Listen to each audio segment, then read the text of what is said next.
창세기 25장 12절에서 18절 이스마엘의 족보라는 그러한 말씀의 제목으로 함께 은혜의 말씀을 나누고자 합니다.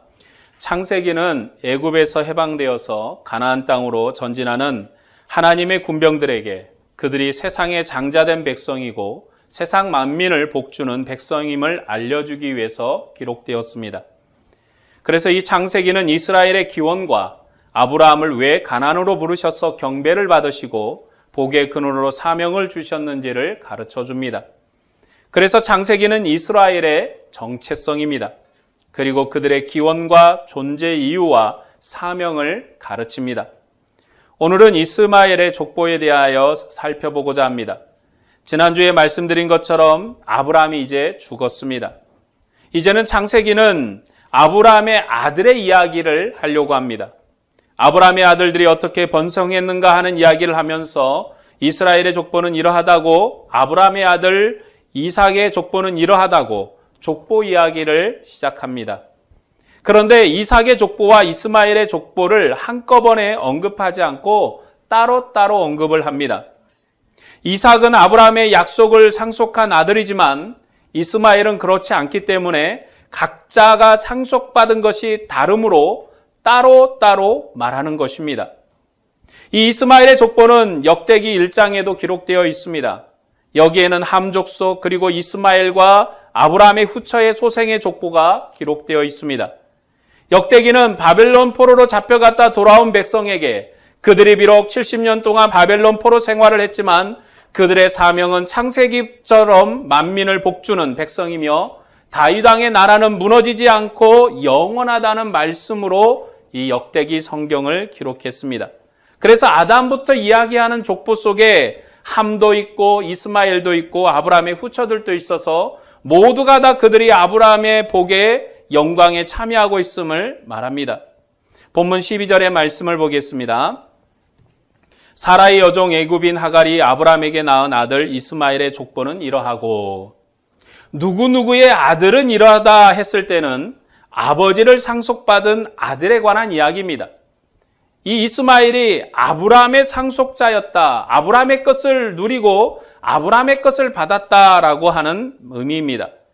여기에선 이스마엘이 어떻게 소개되냐면 사라의 여종 애굽인 하갈이 아브라함에게 낳은 아들이라고 소개합니다.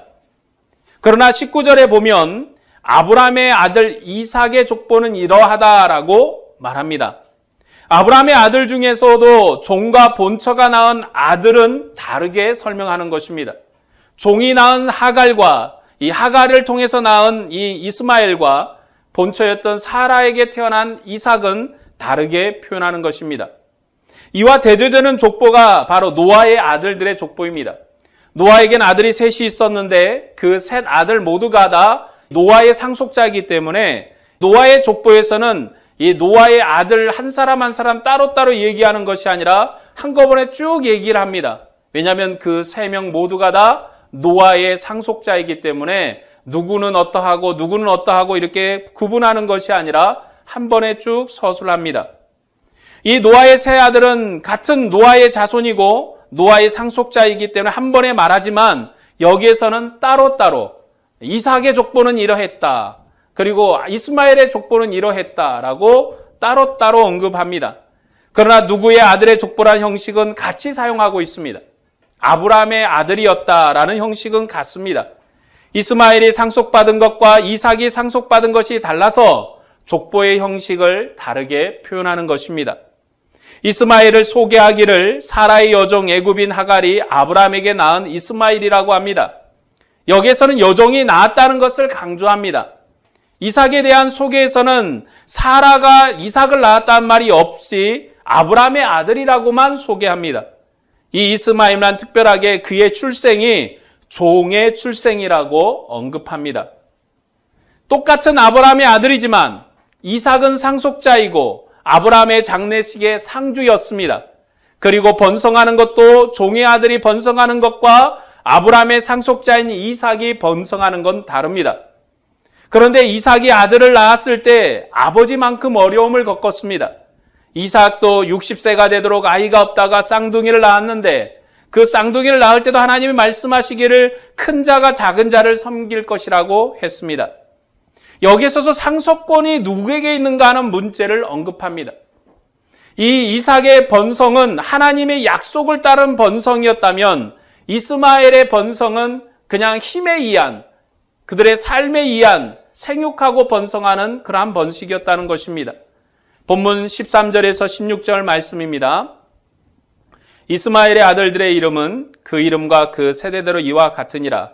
이스마엘의 장자는 느바요시요, 그 다음은 게달과 아브엘과 미삼과 미스바와 두마와 마사와 핫단과 데마와 여둘과 나비스와 게드마니, 이들은 이스마엘의 아들들이요 그 촌과 부락대로 된 이름이며 그 족속대로는 12 지도자들이었더라. 야곱이 12 아들을 낳은 것처럼 여기 이스마엘도 12 아들을 낳았는데 이들은 모두 다 한 촌락의 지도자가 될 만큼 강력한 사람들입니다. 한 족속의 지도자가 될 만큼 그러한 성장을 이루었고 대단한 힘을 가졌습니다. 그래서 어찌 보면 이스마엘의 집이 이삭의 집보다 더 강합니다. 이삭의 집이 더 강한 게 아니라 하나님의 축복을 받은, 하나님의 언약을 받은 이삭의 집안이 더 강한 게 아니라 거꾸로 이스마엘의 집이 더 강합니다. 그러나 후에 보면 이스라엘 나라는 나라를 이룹니다. 그러나 이 이스마엘은 여러 곳에서 흩어져 살 뿐입니다.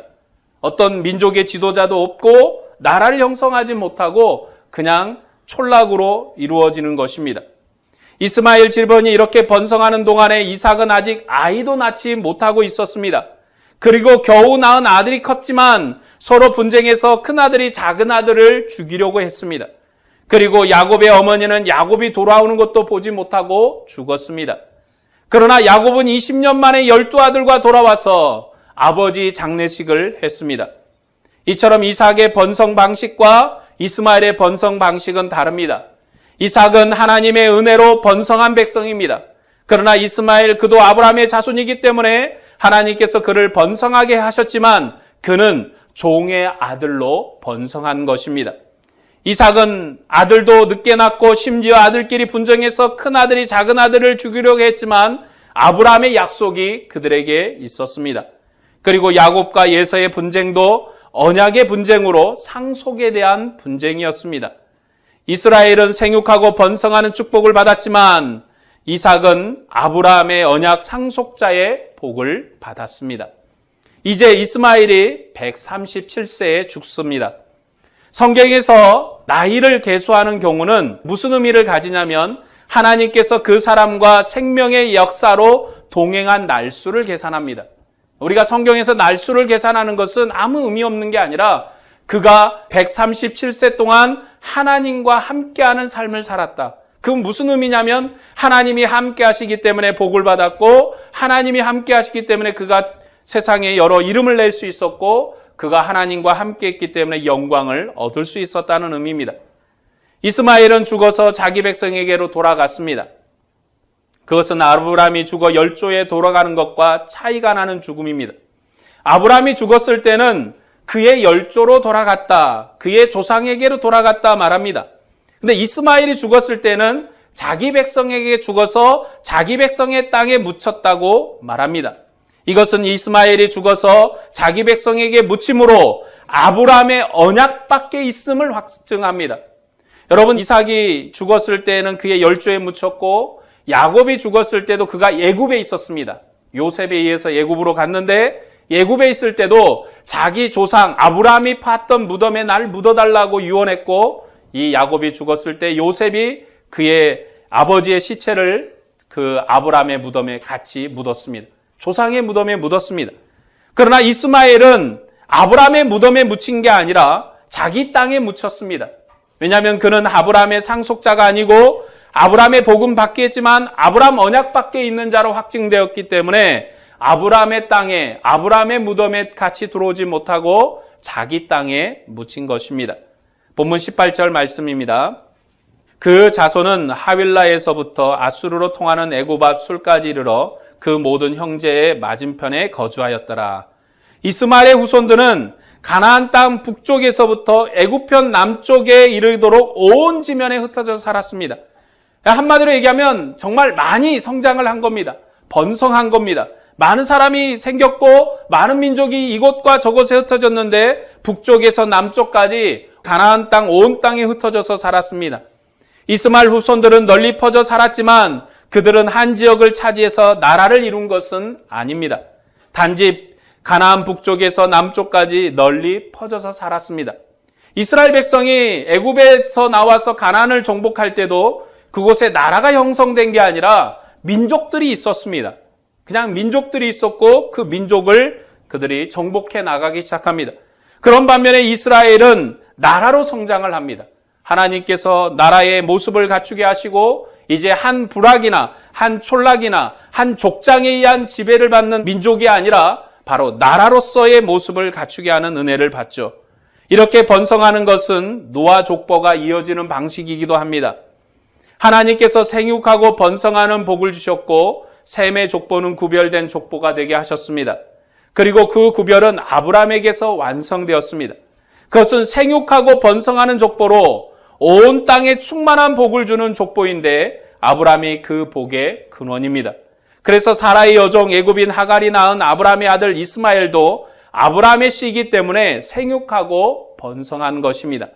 그러나 그의 번성은 자기의 힘을 의지하고 형제 맞은편에서 분쟁하는 번성이었습니다. 여러분, 이 이스마엘의 족속은 종의 족속이기 때문에 항상 이스라엘과 대립하는 족속입니다. 항상 가나안 땅에 들어갔을 때도 그들은 이스라엘과 대립했습니다. 형제 맞은편에서 거주했다. 형제 맞은편에서 거주하면서 형제와 화해했다는 의미가 아니라 항상 분쟁하는 백성으로, 분쟁하는 민족으로 함께 있었다는 의미입니다. 누구도 이스마엘 족속을 자기 수하로 삼을 수 없을 만큼 그들은 번성했습니다. 그들을 누를 수 없었습니다. 왜냐하면 이스마엘도 말 달리는 자였고 활 쏘는 자였습니다. 한마디로 얘기하면 들판에서 말 달리며 산적 같은 무리들입니다. 대단히 힘이 세고 큰 능력을 가진 사람들입니다. 누구도 이스마엘 족속을 굴복시킬 수 없었습니다. 그런데 그들이 형제 옆에 거하고 있었습니다. 형제 옆에서 그들이 큰 어려움으로 형제들을 괴롭혔을 것입니다. 갈라디아서에서는 육체를 따라 난 자가 약속을 따라 난 자보다 항상 앞섰다고 말씀합니다. 이스마엘이 먼저 낳고 나중에 이삭이 태어났습니다. 그래서 이스마엘이 이삭을 비웃고 박해했지만 하나님께서는 이삭을 상속자로 삼으셨습니다. 이스마엘이 번성해도 그것은 생육하고 번성하는 복을 따른 번성이지 약속을 따른 번성이 아니었습니다. 하나님의 약속은 이삭에게만 있었고 그리고 그에게만 하나님의 언약이 있었다고 갈라디아서는 말씀합니다. 이것이 또한 우리에게 창세기를 통해서 말씀하는 우리에게 주신 말씀이기도 합니다. 우리는 약속을 따라 난 예수 그리스도를 통해서 구원을 얻었습니다.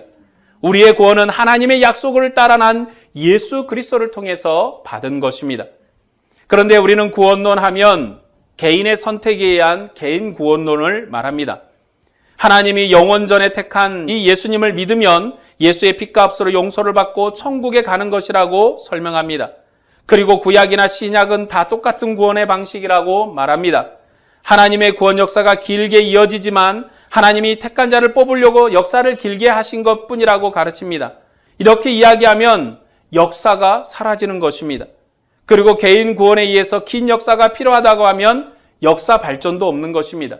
하나님이 아브라함을 부르시고 아브라함의 언약이 이스라엘에게 크게 성장하여서 나라가 되고 그 나라의 통치자가 다윗을 통하여서 이제는 성막에 있었던 것보다도 10배나 되는 성전으로 키우시고 또 그 약속의 성취로 예수 그리스도가 오시니 구원의 역사의 발전이 그냥 의미 없이 사라져버리는 것입니다.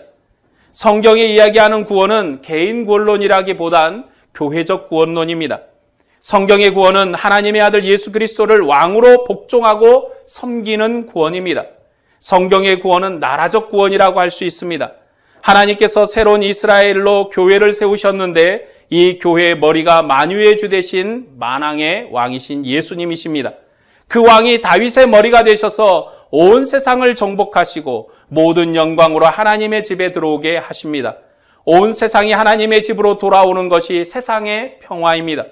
이 왕이 되신 하나님의 아들이 하늘 보좌에 오르셔서 천하 만국을 진동하시고 모든 만국이 그 영광을 가지고 와서 이 아들 예수 그리스도에게 영광을 돌리고 하나님의 나라로 들어오는 것입니다. 이 하나님의 아들이 천하 만국의 주가 되신 증거는 그가 바로 죽은 자 가운데서 살아나신 것입니다. 죽은 자 가운데 살아나신 이분이 세상 끝날에 하나님이 세우신 왕이십니다. 세상을 심판하실 하나님의 아들에게 복종하고 그를 섬기는 것이 우리의 구원입니다. 이것은 사도들이 우리에게 증거한 구원입니다. 아들로 말미암아 세우신 그리스도의 왕국, 하나님의 나라에 들어오는 것이 구원입니다. 세상의 어둠의 세력, 공중의 권세 잡는 세력을 섬기는 것이 아니라 하나님의 아들을 섬기고 그를 경배하는 것이 우리의 구원입니다. 아들은 죽은 자 가운데서 부활하셔서 생명의 주가 되셨습니다. 그리고 그 생명의 능력으로 우리를 그리스도의 나라의 백성이 되게 하십니다. 교회는 그리스도의 나라를 대표하는 기관입니다.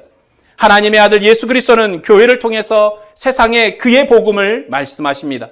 그래서 우리가 주님의 몸인 교회의 일원이 된 것이 우리의 구원입니다. 개인 구원만을 이야기하면 기독교는 불교와 다를 것이 없어집니다. 그것은 스스로 깨달아 구원에 이르는 것입니다. 나무 아래서 눈을 감고 깊은 사고를 통해서 스스로 깨달음을 얻는 것이나 내가 결단하여 그리스도를 믿고 구원에 이르는 것이나 다를 것이 없어지는 것입니다. 사도회가 우리에게 가르치신 구원은 교회를 통해서 얻는 구원입니다. 교회는 그리스도의 몸입니다. 그 그리스도의 몸의 한 지체가 되고 한 몸이 되는 것이 우리의 구원입니다. 우리 스스로 구원 얻은 것이 아닙니다. 가지가 나무에 붙어 생명을 얻은 것처럼 우리가 그리스도의 나무에 붙어서 구원을 얻고 생명을 누리는 것입니다. 그래서 주님의 성찬에 그리스도와 우리가 한 몸으로 한 영으로 하나가 되었음을 확인하고 감사하는 자리에서 우리의 구원을 확인하는 것입니다. 그런데 교회의 구원론만을 강조했던 천주교는 우상화되었고 사탄화되어 버렸습니다. 반대로 개혁교회는 개응 구원론을 강조하다가 각자의 마음대로 하나님을 섬기는 오류에 빠졌습니다. 우리는 이러한 여러 가지 오류 속에서도 성경에서 말한 바 바른 구원을 깨달아 그리스도의 나라 일원으로서 주님만을 기뻐하고 사랑하며 형제를 돌봐야 합니다. 그렇기 때문에 오늘 교회는 주 안의 하나됨이 우리의 구원입니다. 주와 우리가 한 몸으로 이루는 게 우리의 구원인 것입니다. 이렇게 된 것은 우리의 노력이나 우리의 열심이나 우리가 최선을 다해서 된 것이 아니라 주님이 죄와 사망을 이기심으로 우리에게 주신 크신 은혜의 능력입니다. 우리는 이러한 구원을 얻어 주의 몸이 되었고 주님의 지체가 되었으며 주님의 영광 안에 있는 줄로 믿습니다. 그렇기 때문에 내가 어떻게 주님을 사랑해야 될 것인가? 우리에게 주신 주님의 명령은 우리가 해도 되고 안 해도 되는 게 아니라 그리스도의 지체에게 주님의 교회에게 명령하신 명령이십니다. 오늘 우리에게 이것을 하라고 주신 명령이십니다. 그렇기 때문에 주님의 뜻을 따라 행하는 것입니다. 주님을 바라보며 나아가는 것입니다. 오늘 본문에 보면 이스마엘이 번성했습니다. 그도 아브라함의 씨기 때문에 번성했습니다. 아브라함의 씨기 때문에 생육하고 번성한 복을 준 것입니다. 그러나 약속의 유업은 그에게 없습니다. 아브라함은 천하 만민을 복주는 복의 근원입니다. 하나님께서 아브라함을 택하시고 가나안 땅을 유업으로 주셨습니다. 그 가나안 땅은 멜기세덱이 복준 하나님의 나라였습니다. 그런데 그 나라를 이삭에게만 주셨습니다. 다른 아들들은 이 나라의 상속자가 아닙니다. 그러나 다른 아들들도 아브라함의 후손이기 때문에 모두 아브라함의 복에 참여하게 하셨습니다. 그래서 이스마엘은 이스마엘대로 복 주셨고 이삭은 이삭대로 복을 주셨고 후처의 아들들은 후처의 아들들대로 아브라함의 손에서 받았습니다. 그들은 각자 주어진 대로 복을 받았습니다. 그러나 이제 오늘 우리에게는 각자 주어진 대로 복을 주는 게 아닙니다. 여러분에게 모두에게 하나님께서 복을 주시되 여러분의 각자에게 주시는 것이 아니라 예수 그리스도를 통해서 천하 만민에게 같은 생명, 같은 은혜, 같은 능력으로 우리에게 복 주시는 줄로 믿습니다. 여러분이 받은 모든 그리스도 안에서의 영생의 소망은 천하 만민이 같은 꿈을 꾸는 영생의 소망입니다. 어떤 이는 복을 받아서 저렇게 부자가 되고 나는 이렇게 가난한가? 예수 안에서 부자가 더 존귀하고 가난한 자는 천한 개 없습니다. 예수 안에서는 지혜로운 자가 존귀하고 무식한 자가 천한 개 없습니다. 왜요? 주 안에서 같은 복을 주시기 때문에 우리 안엔 모두가 다 평등한 복을 주 안에서 받아 누리는 줄로 믿습니다. 단지 어떤 이는 이 땅에 살면서 청지기로 많은 것을 받아 누리지만 하나님께서 마지막 날에 그에게 받으실 것입니다. 내가 부자로서 형제 사랑하는 일에, 형제 섬기는 일에 얼마나 많은 것을 썼느냐고 그 계수양을 달아보실 것입니다. 여러분에게 지혜를 주셨습니까? 능력을 주셨습니까? 그 양을 하나님께서 마지막 날에 우리를 달아보실 것입니다. 내가 가진 그것으로, 내가 가진 지혜로, 내가 가진 능력으로 얼마나 하나님을 위해서 봉사했느냐고, 얼마나 하나님을 위해서 썼느냐고 그 양을 달아볼 것입니다. 많이 가진 자, 많이 움켜진 자가 복된 것이 아닙니다. 어찌 보면 주의 나라에서 그 자는 더욱더 하나님께서 달아보실 것입니다. 도리어 가난하고 없는 자를 돌아보면서 눈물로 그의 눈물을 닦아주고 그의 마음을 위로해주는 자가 주 안에서 더 복된 줄로 믿습니다. 그렇기 때문에 주님께서 우리에게 같은 복을 주셨습니다. 많이 가진 자나 없는 자나 또 지혜로운 자나 그렇지 못한 자나 모두에게 같은 복을 주셨습니다. 그래서 같은 생명 안에서 예수를 찬양하게 하시고 같은 생명 안에서 예수를 바라보게 하시고 같은 능력으로 주님의 나라 천국의 소망을 갖게 하십니다. 하나님께서는 천하 만민에게 복을 주셨습니다. 하나님을 모르는 사람들이 더 번성하고 더 힘이 강력하고 더 인간의 자유를 누리면서 그렇게 살아갑니다. 하나님을 섬기지 않고 교회를 대적하는데도 복을 주셨습니다. 이것은 다 노아의 언약 때문입니다. 하나님께서 사람의 죄 때문에 다시는 그들을 멸망시키지 않겠다고 약속하셨고 사람들이 생육하고 번성할 수 있도록 복을 주셨습니다. 그래서 범죄한 이 세상이 심판을 받지 않고 그렇게 살아가는 것입니다. 그것이 세상에 번성하는 이유입니다. 하나님은 세상에 고른 햇빛과 비를 주셨습니다. 하나님께서 세상에 멀리 떠나 계신 분이 아니라 세상에 직접 개입하시는 분이십니다. 그러나 하나님은 셈의 하나님이 되셨습니다. 그리고 셈의 후손 아브라함을 가나안 땅으로 부르시고 천하 만민에게 새로운 복을 주기 위해서 아브라함과 함께 새로운 일을 시작하셨습니다. 그런데 이 새로운 복은 그냥 주신 것이 아니라 다 죽은 아브라함의 몸에서 전에는 볼 수 없었던 생명의 씨, 정말로 생명을 출산할 수 없는 그 속에서 새로운 출생을 주셔서 새로운 생명의 역사를 시작하셨습니다. 그리고 이 역사는 예수 그리스도 하나님의 아들 그 안에서 죽은 자 가운데 서서 그를 살리심으로 우리 안에서 완성되었습니다. 이스마엘도 아브라함의 복에 참여해서 생육하고 번성했지만 이제는 하나님의 아들을 죽은 자 가운데서 살리심으로 천하 만민에게 주의 이름으로 복을 주십니다. 하나님께서는 그의 아들 예수 그리스도를 죽은 자 가운데서 살리시고 그 아들에게 전권을 주셨습니다. 이 아들에게 하늘의 영광을 주셨기 때문에 그 아들에게 복종하지 않고 생명을 얻을 수 없습니다. 세상은 이 아들을 통해서만 새로운 생명의 호흡을 얻을 수 있습니다. 그래서 교회는 천하 만민을 품어야 합니다. 천하 만민에게 주의 복음을 증거해야 합니다. 함의 자손도 노아의 후손입니다. 이스마엘도 아브라함의 자손입니다. 그들도 번성하고 번성했습니다. 그러나 하나님께서는 이스라엘을 가나안 땅에 세우셨기 때문에 이스라엘의 하나님만으로 역사하셨습니다. 그렇게 함의 자손들은 셈의 후손으로 성전에서 장작 패는 종이 되었습니다.